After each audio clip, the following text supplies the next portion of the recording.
தலைமுறை தாண்டி நிற்கும் தந்தை மகன் கூட்டணியே வெற்றி கதைகள் ஒரு நித்தம் கேட்கின்றேன். சிங்கம் பெற்ற பிள்ளை என்று ஊரே சொல்லும் ஓசையோடு உயரமாக ஓய்வெடுக்கின்றேன்.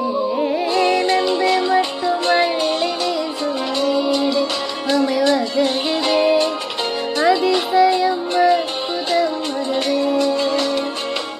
அமைத்த புதல்வா